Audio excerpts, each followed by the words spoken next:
As consumers, we are bombarded by it at every turn, like the Incredible Hulk being bombarded by gamma rays. But what makes some media endure, while others are banished to the forgotten black hole of obscurity, never to be heard from again? Who or what decides this? Hetero life mates Steve and Yahel want to know, and they want to know now. This is Obscurity Now.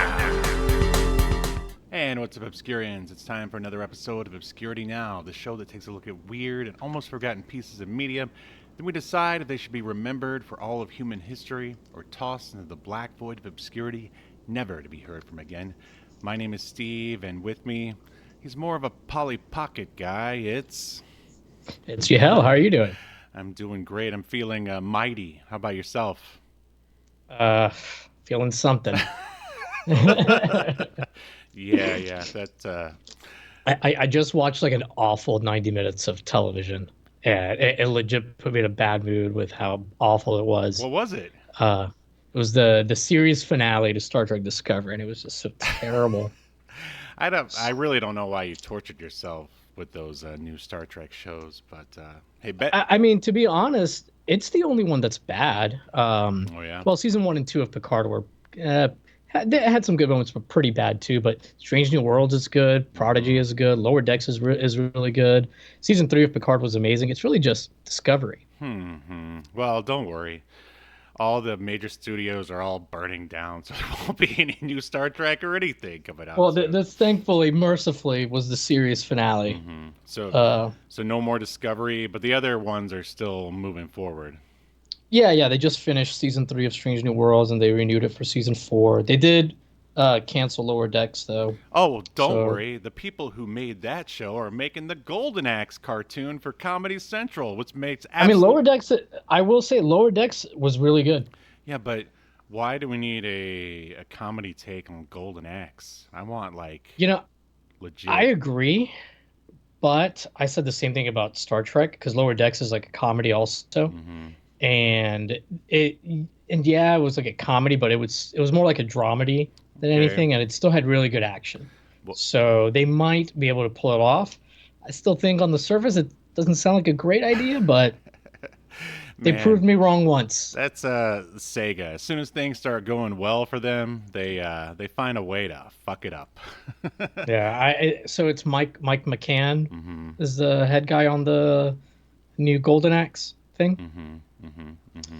I mean, it might be good. I would at least give it a watch. More like Mike McCant, but only time will... Yeah, no, I don't know, man. I mean, Lower Decks killed it. Lower Decks was really good. I'm just making a joke. God, come on. Don't be so sensitive. No, Anyway. I'll at least check out episode 1. But speaking of episode 1s, did you watch the first episode of Mighty Max? I sure did. Good, because this would be a really awkward podcast if you didn't. So what is your history with old Mighty Max there? Did you play with the toys? Did you ever watch the cartoon? I was aware of both, watched neither, because this seems to be a recurring thing I say. When I watched the commercials, I thought it looked dumb. Well, the toy... Wait, are you talking about the toys or the cartoon? Both. Oh, wow. Well, maybe the toys not so much. It again wasn't something I would have been interested in, but mostly because I wouldn't. You gotta understand, this came out in '93, and you were already ripping through women left and right. Is that where you're going? I already had a mustache. I was a man. Hot and cold running girlfriends. Yeah. No, but when this came out, I would have been, at the youngest 12. I turned 13 in October of that year, so. I was already watching Star Trek. I was already a little bit. It's a Puerto Rican culture that you stop watching cartoons and burn all your comics and action figures and become a man. No, I would just say this was beneath me. Wow. Is what I would say. I feel like this would be I don't know, what would the target audience be like? 8-year-olds maybe? 8 to 10 maybe? You could say that from the toys, especially. And you know what? Before we go any deeper, why don't we go ahead and jump into the Obscuritron, where there will be pictures of toys and the cartoons. So here we go.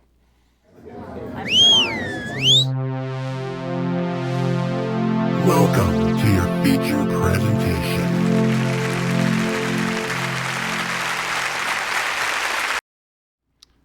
I'm just imagining the day when you turn 12 or 13 and your dad comes into your room and is like, Yahel, you must throw away these cartoons and comics. Here are some Playboys and Penthouse magazines, and now you will become a man. Is that how it went down? Oh God, no! Actually, you know what's funny? When my brother moved out of the house, I ended up moving into his room because he had like the biggest like bedroom outside of the master bedroom. And one day while I was out, I don't know, I was like 16 at the time.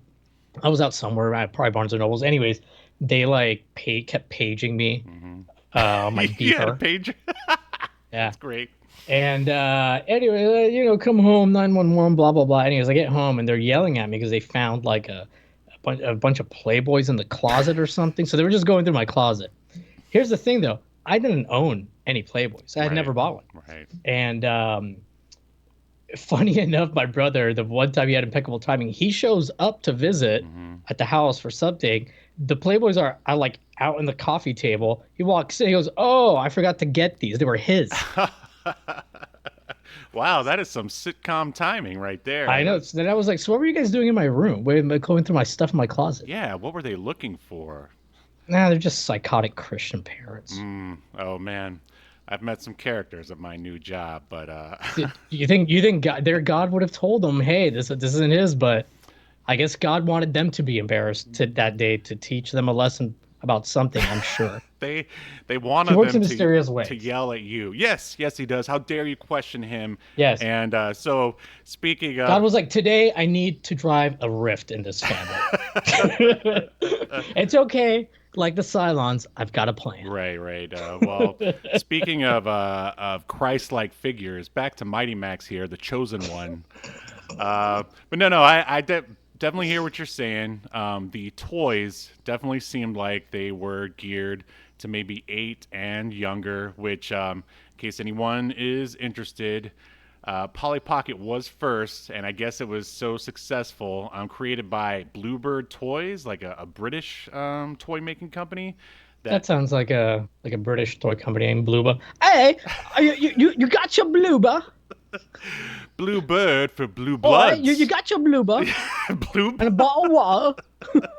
If you're too old to play with Bluebird toys, you're bound to get blue balls from the ladies. There. Oh, That was their Bluebird, like blue, like bird, Bluebird, like an avian. yes, like Bluebird. Oh, I think it's Bluebird, like Bloober. I'm like, oh, that sounds so British. See, your British accent was so thick, I thought you were saying Bluebird. Oi, what's that? You got a Bluebird there? Oh, Yeah.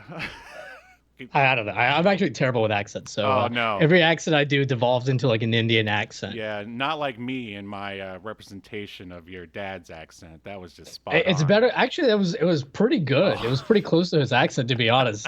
Well, thank you. But Thank you. All right, so yeah, I can't even do Spanish accents well.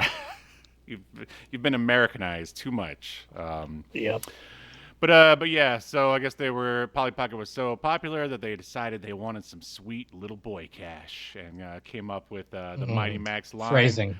And then it was made into a cartoon. I guess the Brits just weren't up to the task of making animation back then, so it was picked up by Film Roman here. You remember some of the past Film Roman cartoons that we've covered? One. Sure. No, you don't. All right, the Garfield like specials that was Film Roman. Oh, I love those. And of course, The Simpsons, which we've never actually covered here, but that is a Film Roman cartoon. Anyway, my brother was actually given the skull like playset or whatever of Mighty Max, and yeah, that's the most I ever saw of a Mighty Max toy. I remember watching the commercials for Mighty Max and thinking, just like yourself, man, this looks totally lame. But at some point, I actually watched one, and it kind of changed my perception a little bit. But I don't want to say too much. So let's dive into the IMDb here. Mighty Max ran from 1993 to 1995, 2 seasons, 40 episodes in total. And today we are discussing the pilot, Season 1, Episode 1, A Bellwether in One's Cap. Yeah, what's a bellwether? I have heard the Yeah, me phrase too. before, but I couldn't quite remember like the origins. Yeah, I didn't bother to look it up. Sounds very Oh, British. I didn't either. It does. It sounds like something the Bloober people would. Right. They Would put they out. were very heavy-handed in the making of these cartoons. Not Mm-hmm. really, but who knows? Maybe they were. So yeah, here's this particular episode premiered. Oh, and make sure to put a bellwether. Yeah, we got to have the bloody bellwether. Uh, Maybe some fish and chips. yes, and the bits of sick. This premiered September 1st, 1993, and here's a synopsis. Young Max receives a very special cap in the mail and learns that he is foretold to be the mighty one, whom it is said is destined to defeat the ultimate evil of the Skullmaster. And this is created by the writers Mark Zaslov, and I'll just go ahead and say Mark Hudnut, which is a hilarious last name. But both of the guys are still working and have had pretty long careers. This was kind of like their first thing, more or less, at least the first thing that they created.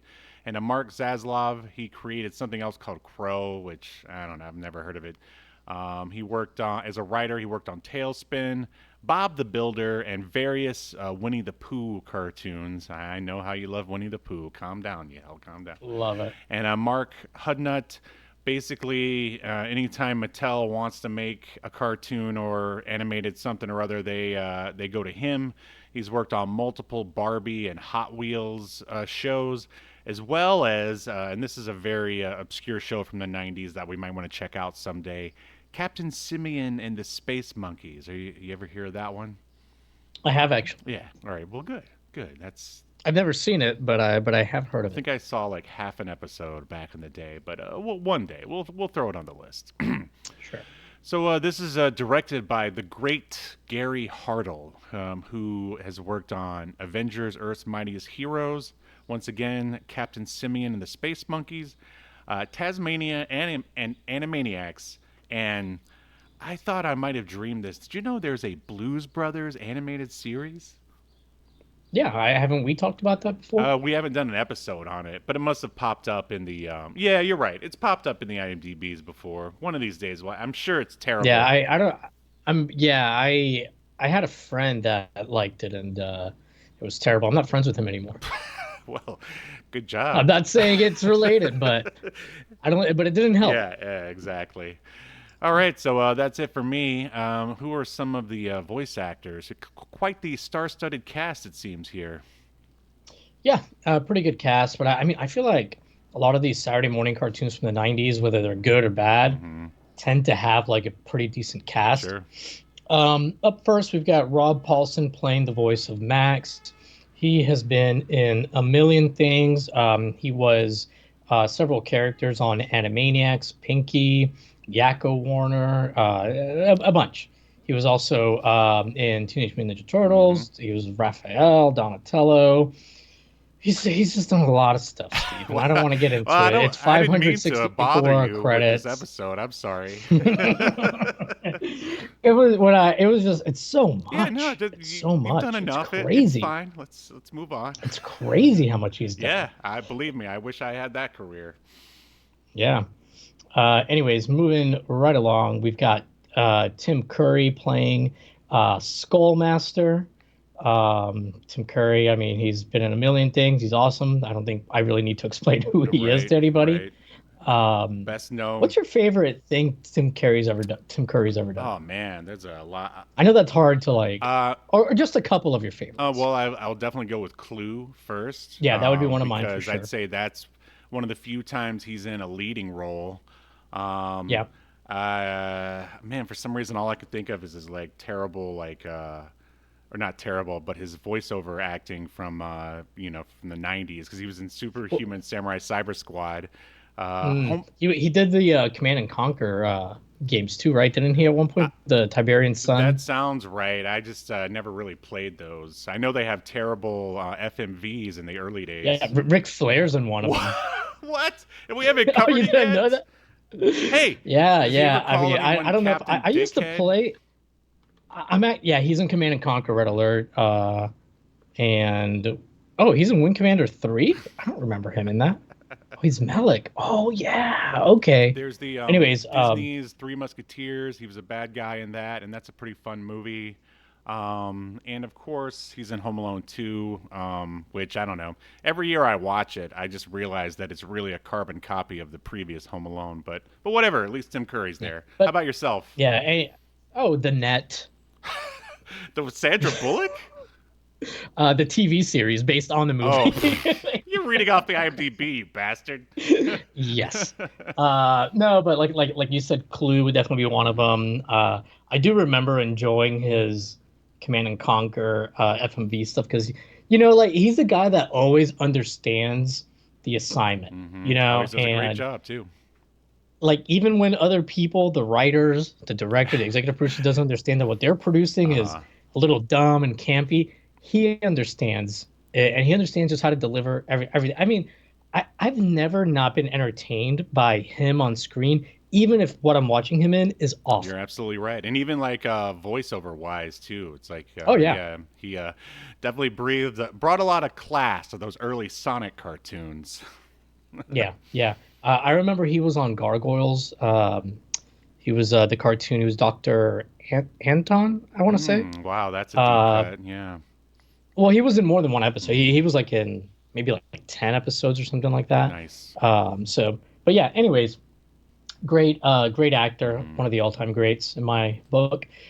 We've got Richard Mall playing Norman. Maul was one of the most annoying characters on this last season of Discovery. Darth Anyways, Maul? Did they bring a Star Wars character into the Star Trek no, no, no. universe? It was a character. I think her full name was Molly, Mm. but Maul was like her nickname, and she Well, was what's your awful. favorite Richard Mall performance? That's what I want to know. I gotta be honest. Well, I think most people know him from Night Court. Right, He right. was a Uh bull. huh.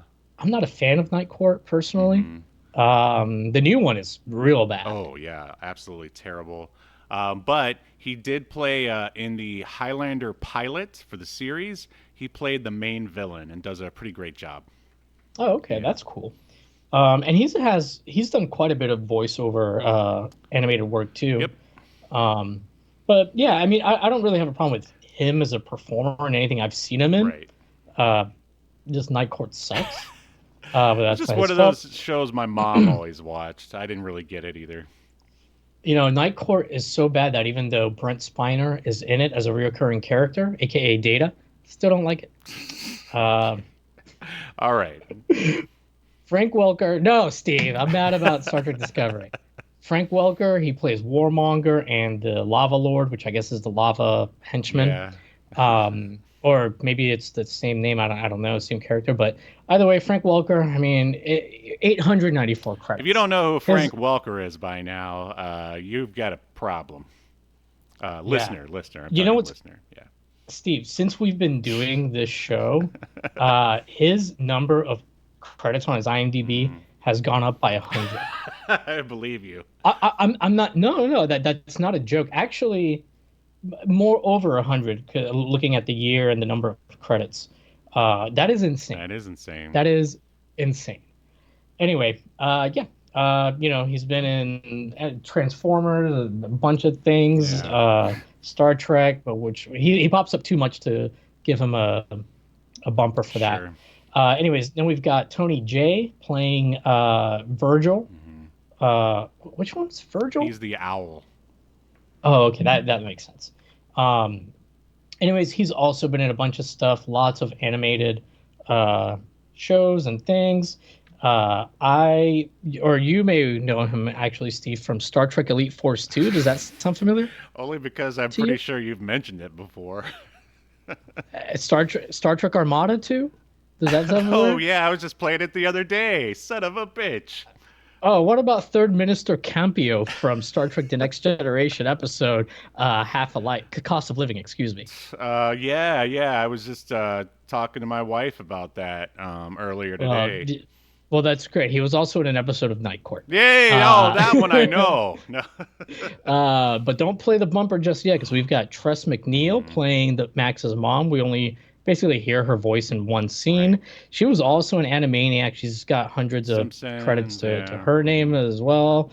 But she was also, Steve, in Star Trek Starfleet Academy. Wow. And that is our cast and the end of our Star Trek Connections. All right. Ah! Oh no! We've just entered another Star Trek connection! Ah! Okay. Feel better? That's 2 weeks in a row of Star Trek Connections. Because last week was kind of like not a real, it wasn't like mainstream production things that weren't going to be a Star Trek videos. I'm not counting it. But listener, if you didn't hear our episode last week, highly recommend it. I think one of our better, more fun episodes we had. Absolutely. We had a great guest, Chandler from Octagon and Spook Bridge. Yep. Was awesome. Great guest. I've never heard an actor speak so freely before about the productions that he's been in. Yeah. No, he was a great guy, and honestly, man, I was genuinely impressed by his performance in Octagon and his growth as a performer. Well, yeah, just because from Spook Bridge, he made his southern accent completely disappear. So when he showed up and was talking to us, it was like a completely different person. Yeah, that's true. That's true. Yeah. But cool guy, fun guy. I wish the best for his career. Yeah, hopefully he'll be playing Mighty Max in the feature film in the future. That might get me to watch it. I'm starting to sense you weren't too fond of Mighty Max, but we'll see. We'll see. There's been times my mind has been changed as I hear your point of view. All right. So the Mighty Max thing begins, and man, does it fucking rock. Is this theme great or what? Are you being sarcastic? No, I think it's awesome. To me, it sounded generic. I wouldn't say it's bad, but I would say it just sounded like generic guitar licks, like stuff like if you I don't know, you were just improving a bit at band practice or something with your heavy blues band. Blues? This doesn't sound like blues at all. It's no, but all the riffs were like blues, pentatonic Oh my God, what's it called? Yeah, you said it right. Pentatonic. Yeah. Scales. I don't know, man. There were no lyrics. I would say it's right up there with sort of the 90s Spider-Man theme, which also, it sort of has lyrics and that weird kind of robot voice or whatever. But I think the Spider-Man theme is a little bit more distinctive to me, but the theme's not bad. I'm not saying it's bad. I just think it's very generic and somewhat forgettable. And while I was listening, I was wondering if it was like a royalty-free song or something, or if it was written for the show. Wow. Well, I meant to go look up whoever did it, but I didn't get around to it. So Steve, this is how I judge whether or not a theme is generic, by the way. I don't think I've ever told you this. If it could have been a WCW wrestler's theme song, all right, then it's generic. So it does sound like it. I'll give you that. It does sound like that, but I don't know. I like it. I think it's a good mix of almost sort of like proggy sounding guitar and synth. I don't know. I dig it. You tell us what you think, dear listener. All right. So yeah, I guess it's not bad. Mm-hmm. It just maybe I think you hit on the right. It is a little proggy, at least for a Saturday morning cartoon theme, and maybe that's kind of the problem. It feels like to me it never went anywhere. It didn't have a big. Oh, this is the catchy hook part or whatever of the song. I don't know. I could see that somewhat. Yeah. The hook is wow and wow. There you go. That's it. You just haven't heard it enough. That's your problem. All right. Stick a Kirk Hammett 90s solo with a wah pedal all over it on top. Yeah. Well, I do feel that there's definitely there's a 90s, maybe a little medley influence in this cartoon overall, but we'll see. So we get the title card, and once again, it says a bellwether in one's cap. Still don't know what a bellwether is, but whatever, moving on. And we see several technodrome-like machines drilling through the underground, and it drills into this sort of cavernous area, and we hear the Skullmaster monologuing. And there's a scary-looking cave. Obviously, I feel like this is probably taken from some of the toys, at least the design of this area. And then we see the Skullmaster, and he's looking into this crystal that shows the surface world, that is our world where we live. And he says he wants a path so he can be free. And what I want to know here is who, which founding member of Image do you think they borrowed from to design the Skullmaster? Yeah, it does kind of have that look to it. And speaking of the look of the show, uh, did you find like the backgrounds a little strange, like the style at times? Well, Like, yeah, I mean, especially here, like, why is there like a frowny face mountain cavern in what tonally is pretty a dark show? Like the Skullmaster to me looks like he's like from a Spawn comic or like a McFarlane yeah, or something. And yeah. he's sitting here giving this Shakespearean Tim Curry, monologue, and then there's a cartoony like little frowny face mountain behind him that looks like you'd find it in like the dungeon of Super Mario Brothers or something like that. So yeah, I see what you're talking about. It doesn't really mesh up like tone wise. Well, I mean, yes, I agree. But what I was really kind of talking about is referring to is like the style. Like sometimes some of the backgrounds look like. Do you remember? I don't think it's like looks the same anymore, but the Photoshop filter that would like add like brush strokes to make things look like painted or Sure. cartoony, like the one from like the mid 2000s. Like at times, obviously that's not what was being applied to it, but it kind of looked like that to me. And because the actual animation, I don't know how I feel about it. The characters or anything that wasn't like a painted background had like this like thick black like border and shadow. Hmm. Like his hair always had like a shadow. Hmm. Uh, Yeah. it was almost like everything was like drop shadow, but like a hard drop shadow. Hmm. And as far as like the hand animated elements, and I'm not even saying it was bad. It was distinctive for sure, Hmm. but and also I felt like they had drawn the characters like on black paper, like they did with Batman. It kind of had a little bit of that look to me, Hmm. but because then I was like, man, this is a lot of like paint inking in black and blah blah. I'm like, well, if they did it on black paper, then it's just negative, and that's how you do it without having to like and save yourself the headache. Right. But yeah, I don't know. But yeah, for whatever reason, the creators here, they wanted Mighty Max to be like dark, almost. I would say, who's the? It feels like some at times it feels like Tolkien-esque, maybe. Yeah, I could see that. Tolkien I could see light. that. And yeah, they actually had problems with the censors, which inevitably led to it being canceled, as we're gonna see. Um, Yeah, because like in cartoons, a lot of times at the time, they wouldn't say you're going to die." The bad guy wouldn't say. He would say, "I'm going to destroy you." oh, But here, Skullmaster like is yeah, he says he's going to kill him. He said he's gonna die like numerous he times. says I he's was gonna. like, I have it written down here. We haven't gotten there yet, but yeah, Skullmaster, I will say he's got a few good lines. yeah, I have to for admit. sure. So yeah, so then now we see Max's house, and it's basically your idyllic kind of farmhouse. And inside the walls, there are artifacts, lining from top to bottom. Max calls out for his mom. He hits the voicemail, and she says that she's out doing whatever. Um, Max enters his room. The doorknob triggers a pyramid of TVs to turn on and a neon blinking sign that says maximize. What do you think of Max's awesome room here? It's totally in your face, dude. Ridiculous. So yeah, like he's got like a neon sign on the wall that says Hmm. maximize, but only the max part lights up, Yeah. like blinks on and The off. detail. Yeah. I just like, so did he ask for his mom to get him this? I'm sure the Why, crazy uncle got it for him or something. Steve, why don't you describe what Max is wearing? Is he's not wearing his regular his shirt with an M on it?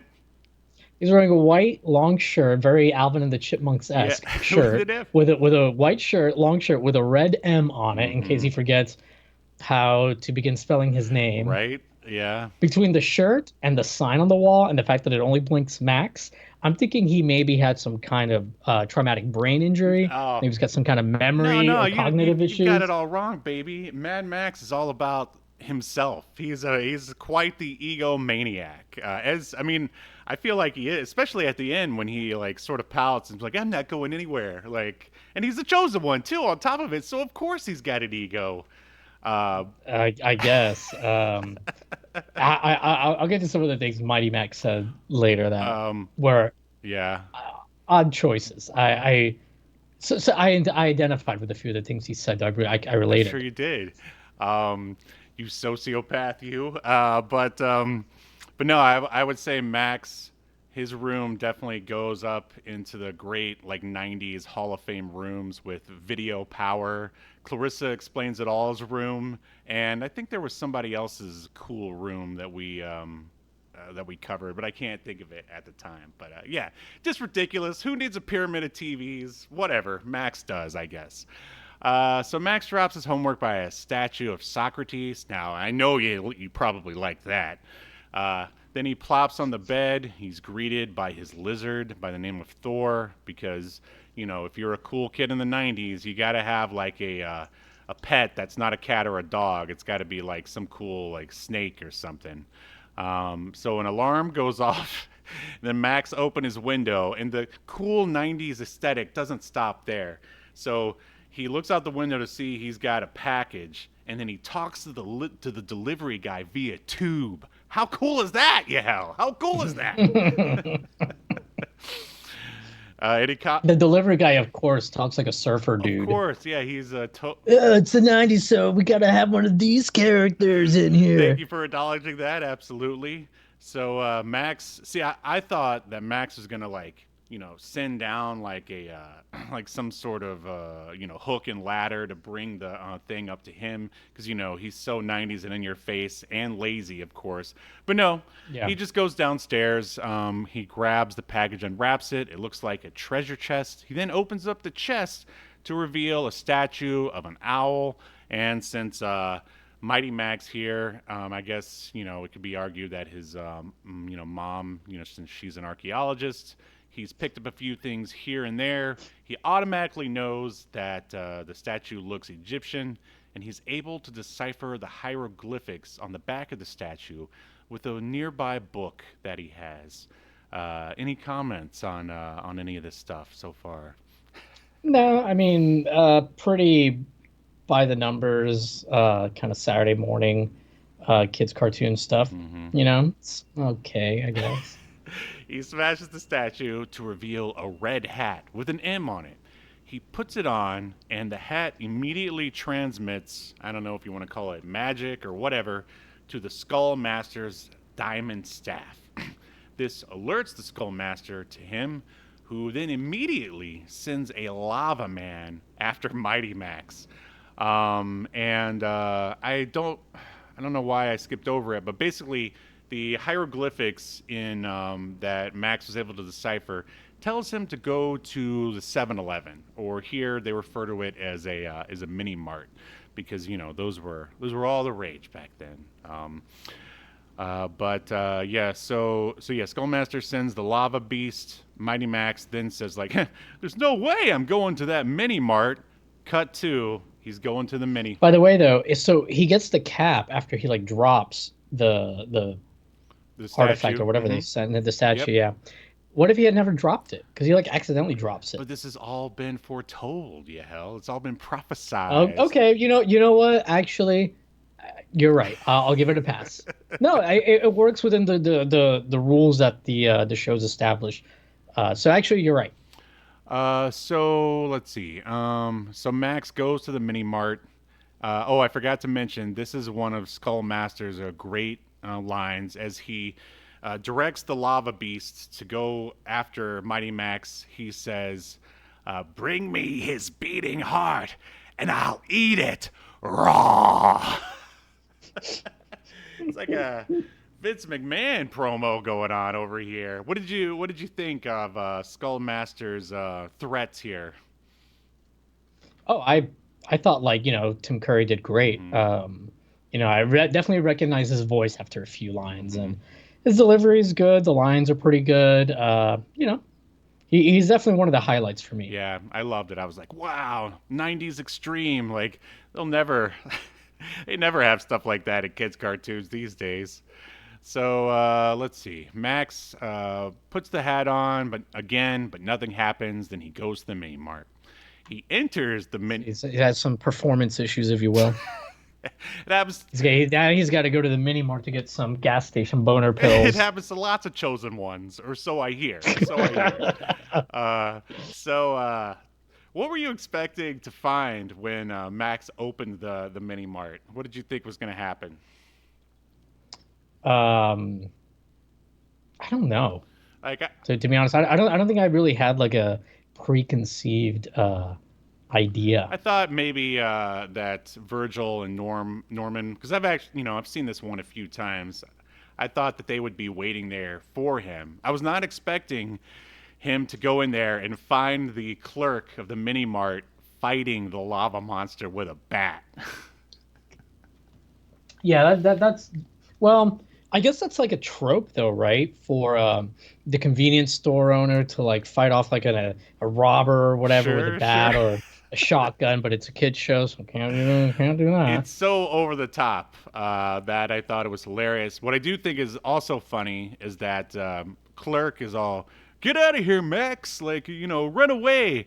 And does our hero like help him out in any way? Does he even try to call the cops? What does Max do, Yahel? What does he do?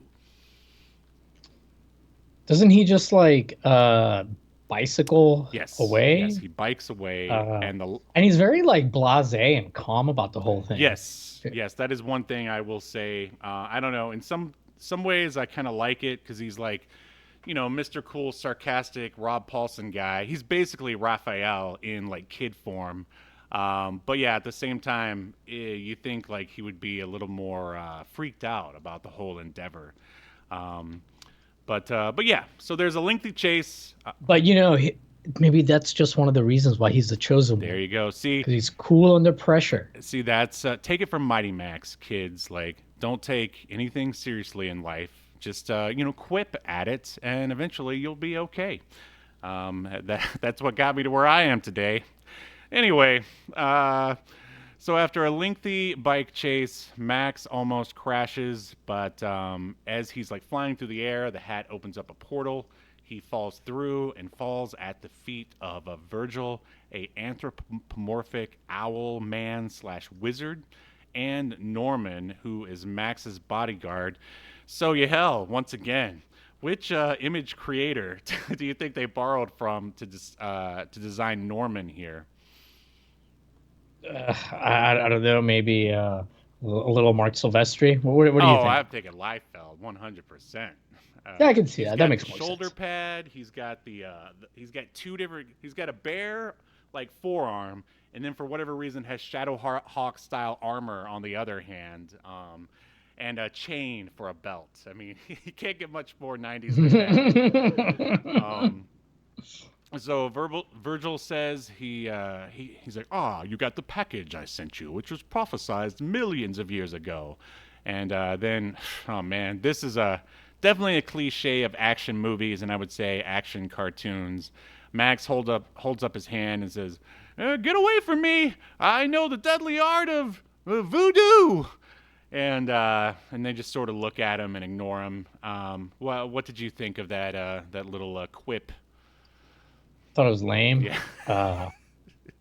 I mean, most of his quips are pretty lame, which I will say there's like, I can't remember if it's like the second or third quip, but at one point he kind of says his own quip was like lame or it's very not tough enough or something. It's very self-aware, and I would say I wouldn't say very. All right, it's self-aware. It's 90s sort of meta, almost self-aware or whatever. And I would say let's see, if this was out when you were 12, then that means I was 10, and I appreciated it as a 10-year-old. So yeah, Norman says they're in Mongolia. Virgil tells Max he's the chosen one. Then they enter another portal. There's a lot of portal skipping going on here. They go to Egypt. Max says if they don't tell him what's going on, then he's gone. He's walking, man. It's like, where are you going to go? You're in the middle of Egypt. But whatever. Virgil explains that in every person lies a gift, and in that gift is their destiny. He says that Max is a hero, and has been chosen to wear the last cosmic cap and has access to the lost transport of the gods, meaning the portals. So what do you think about this prophesized cosmic cap business?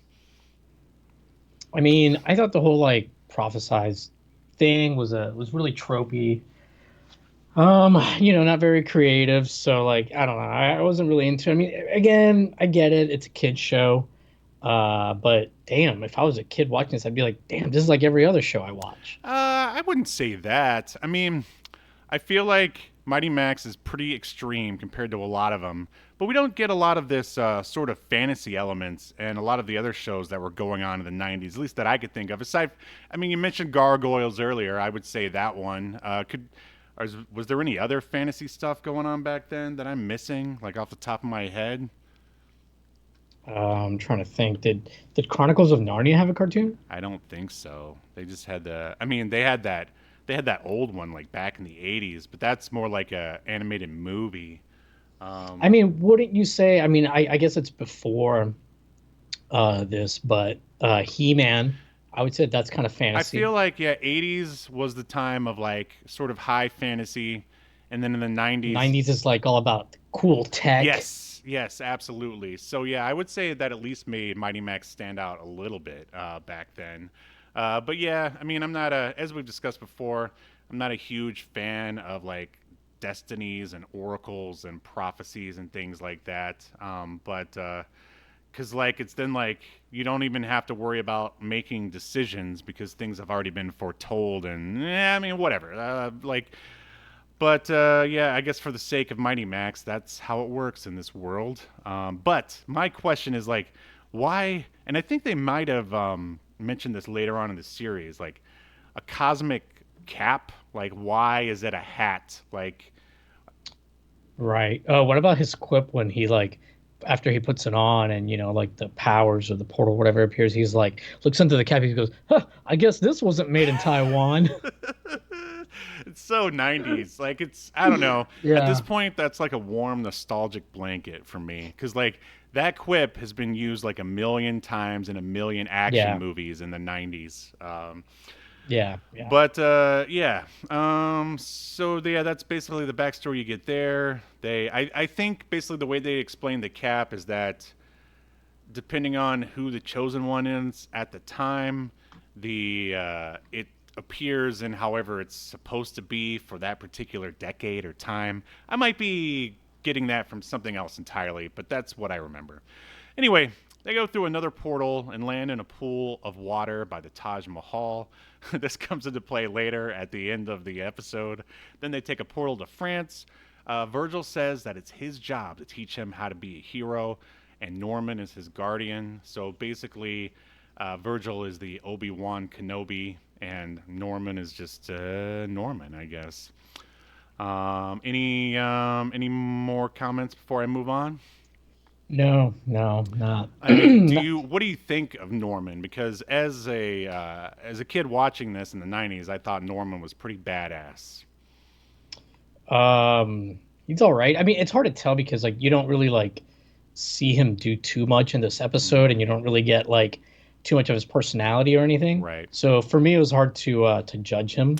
True. I from this one episode, I couldn't tell if he's supposed to be like cool or a bit of like a bumbling kind of character. Oh no, he's supposed to be Um, straight up like badass. Because when he like breaks the wall, he's like, this wall. When they're looking for the basement in Max's house, he's like just punches the wall and rips off part of it without like even saying anything. Like that to me felt a little bit like like a big dumb oath kind of a thing to do. Yeah, he's got a little bit of that going on, but I mean, he's definitely a capable warrior, basically.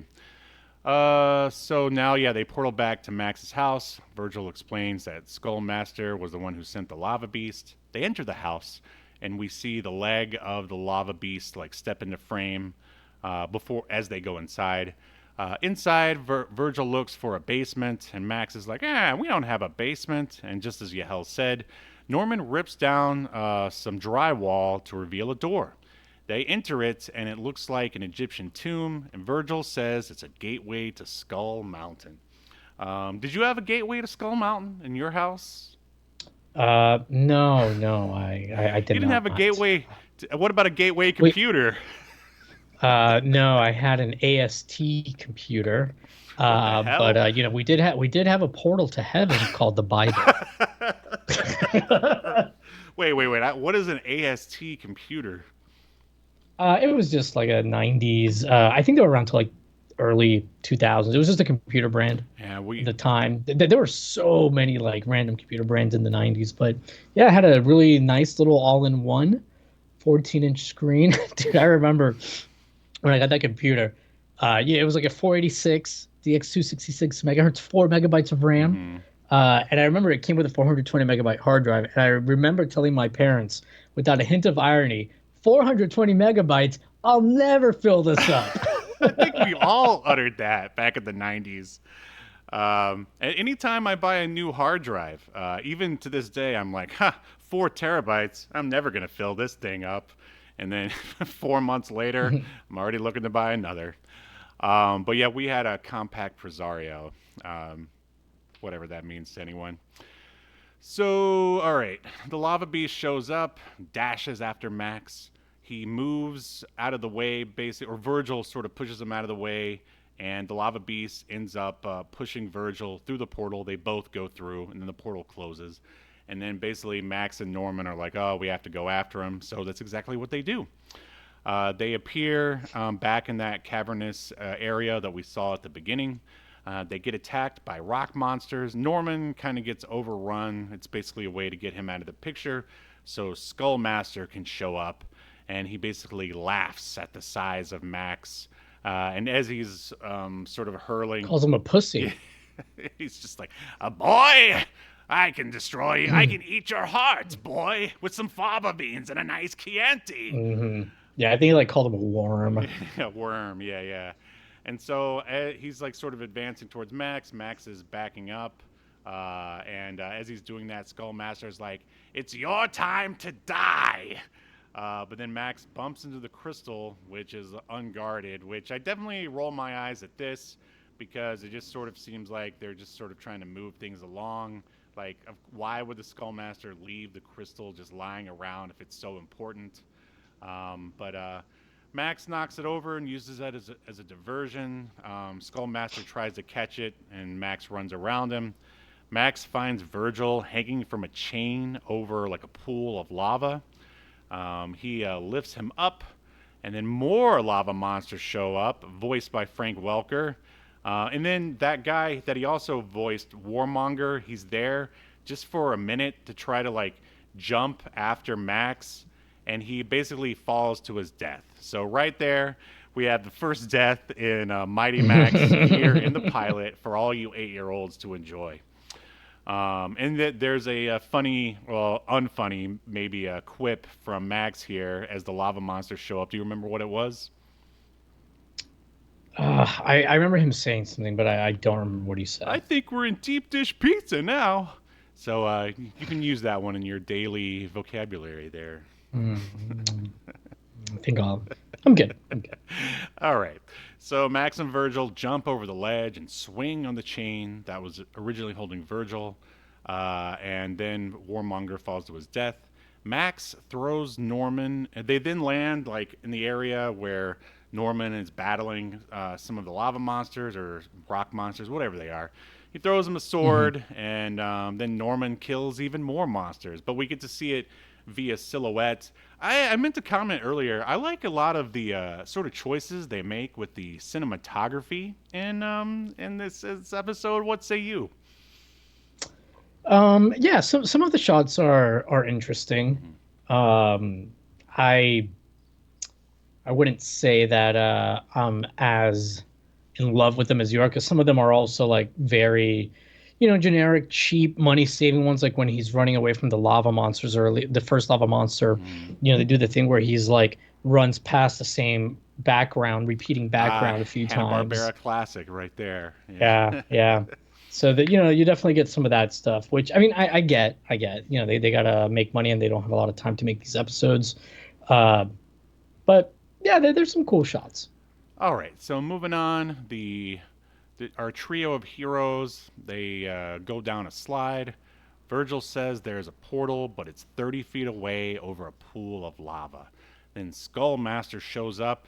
Our heroes once again jump out of the way on top of those Technodrome drill things like from earlier.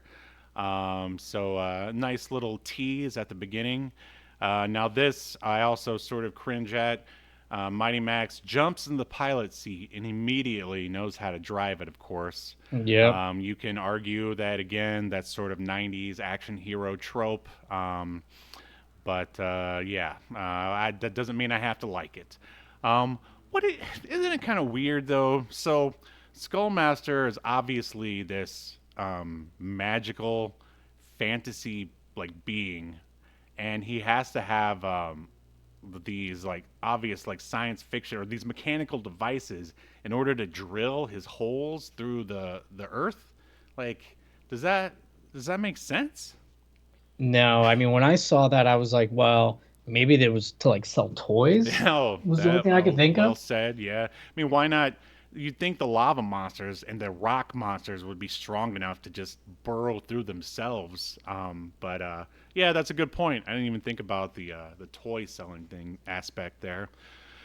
But they pilot the thing a little bit, and then they sort of end up in the pool of lava. Max jams the controls, then they get on top of the machine.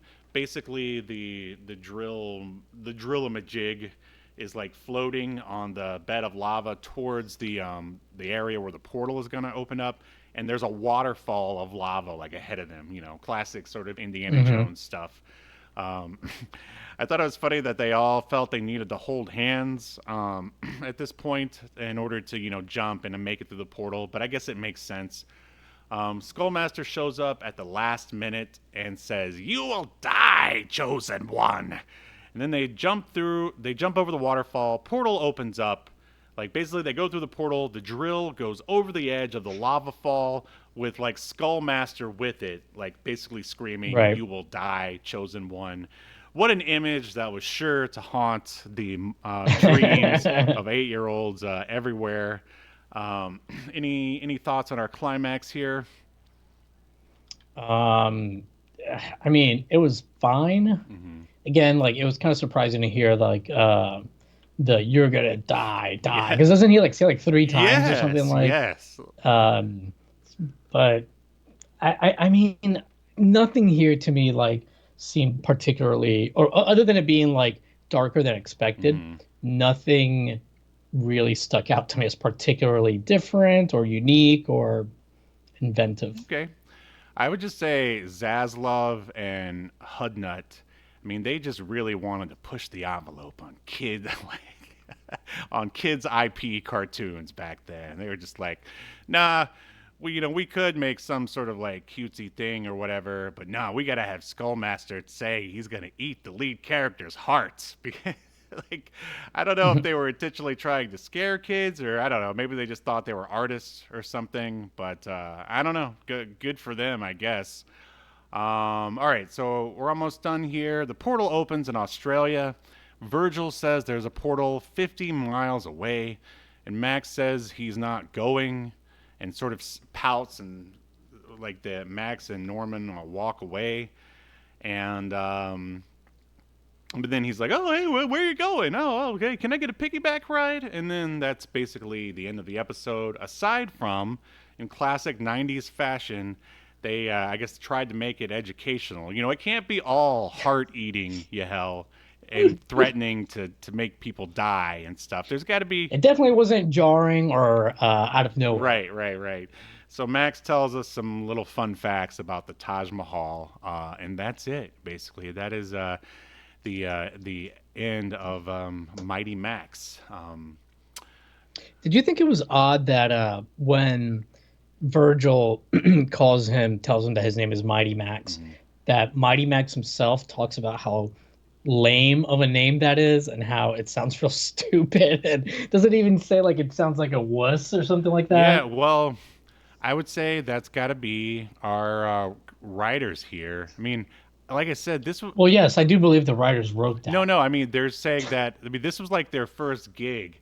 And I guess they really felt they had something to prove. Like, so they mock the IP that they're supposed to be making like the name of the IP that they're supposed to be making a Yeah, cartoon it was just a weird choice. Yeah. They're just like, I think they were really like, we're going to take your lame-o, Polly Pocket, like, gross out toy, we're going to make it into high art by making it extreme. Because that's what Todd McFarlane would do. But no, it is a weird choice. But at the same time, though, it's not out of character for Max, who's very sarcastic and self-aware, and has absolutely no character arc at all. Like, it would have been easy to make it to where he, at first, he didn't even like try to even turn down the call. Like, I'm sure Hudnut and Zaslav are quite familiar with the hero's journey. But they were just like, nah, we're not going to have him like try to turn this thing down. He's going to be all for it. Well, when you've got a maximize neon sign in your bedroom, you're not the type of character that's going. You're an egomaniac, right? So of course you'd accept that you're the chosen one. Yeah, I would. Is Max a Gary Sue? I mean, is he just the best at everything? He's a bit of Zach Morris, right? A little bit, yeah. Except I guess he's too young to try to hit on girls. But yeah, the audacity of Max to like say that the name Mighty Max is lame when he's wearing a shirt with a giant M on it, like. Oh yeah, I forgot to mention at the top of the show. He has a Socrates sculpture in his bedroom on his nightstand. Like he's not cool. Are you sure about that?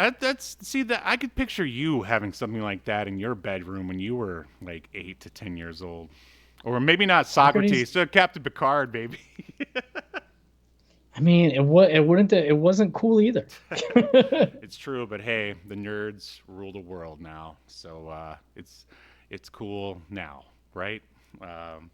Sure, all the Socrates nerds. If only. If only. So are you ready to render your verdict? Yeah, let's do it. All right. Remember how rated? That's the question. All right. Let's see. If there's Mighty Max, what could you be? Yippee Yahel? Do you think that Mighty Max should be remembered for all of human history or tossed in the black void of obscurity, never to be heard from again? I thought it was pretty forgettable. Like once you take out the okay, yeah, so it's darker. It's a little darker than most, kids cartoons. When you take that out, you've got a pretty generic by the numbers cartoon, in my opinion, at least based on this episode. I've never watched any of the other ones, but based on this episode, it's a no for me. All right. Well, I've watched quite a bit of Mighty Max. I don't think I've seen the whole season, but I do enjoy it, and I would say it does get better. I know you're not going to go back and watch any other episodes, but I don't know. As an wannabe extreme kid in the 90s, I thought Norman was awesome. And I love the globe-trotting aspect of Mighty Max. Much like DuckTales, they can just go wherever they want and get into adventures. And that's always a fun trope for me. So it's definitely a remember for me. So that means we get ourselves a good old-fashioned stalemate. It's just in, those pathetic podcasters known as Obscurity Now have once again rendered a verdict of no contest. That's right, a stalemate. They've wasted everyone's time.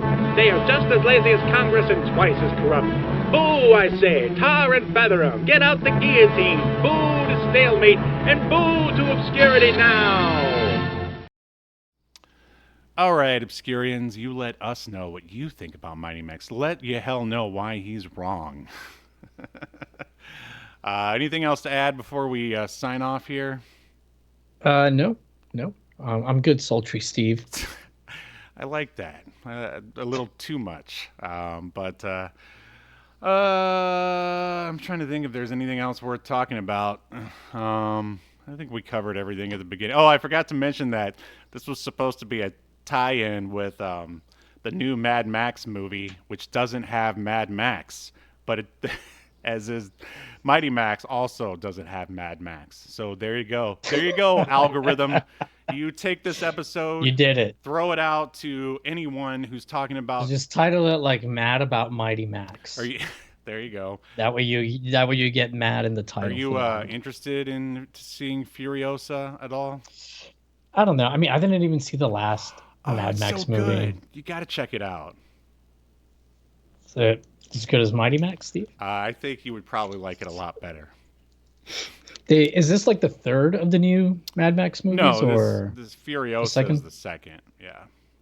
You got. Yeah, I don't know. Maybe I'll get around to it at some point, but I don't know, man. Like, it's weird. Like, I thought I was gonna really like Dune, the new one. Mm-hmm. I didn't like that either. What? I was bored. I know. I liked. Even Sandy was able to stay awake for that one, and she usually always falls asleep during hard sci-fi. Oh, man, I was bored, and I liked the original Dune. David Lynch one. Mm-hmm. Oh, as well you should. Man, there's been a lot of people ragging on that since the new one has come out. They're like, oh, the new one is so much better than the original Dune. I'm like, I mean, they're different. I mean, I like both of them, but you know, I wouldn't even say the visuals are better, like the effects. I mean, they're different, but yeah, I don't know that I'd say that they're better either. There's a lot of brown in the new Dune. A lot of brown. Yes. It's like how every like mid 2000s FPS shooter was just had like shades of like brown, like every level. I hate but that was like a trend for a lot of games, not just FPS. Yeah. And are you a David Cronenberg fan? Sure. Yeah, I like David Cronenberg. So he's in the last season of Star Trek Discovery as a character. Yeah, he acts from time to time. Yeah, for sure. Why is he doing something so terrible?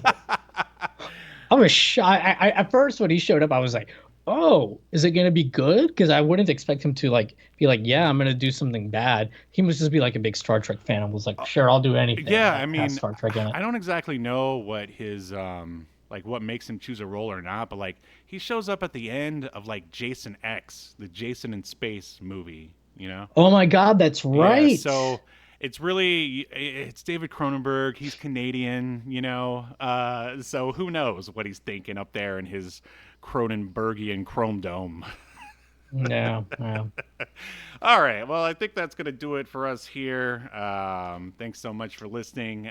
Make sure you like, subscribe, and comment. Tell all your friends who love or hate Mighty Max so you can help us fight the dreaded algorithm. And we will see you next Sunday or whenever day these airs now. I don't even know anymore, as we continue to unearth more obscure media only on Obscurity Now. See you then. You've been enjoying Obscurity Now, a podcast that's recorded live to tape and streamed to Twitch and YouTube. Subscribe so you never miss an episode or hilarious quip. Take us with you by following the download links provided in the show notes to wherever you get podcasts. And take notice of our various social media links, if that's what you're into. I'm not here to judge. And make sure you join us live next week at 6 p.m. Eastern, 3 p.m. Pacific, as we continue to discuss more obscure media only on Obscurity Now.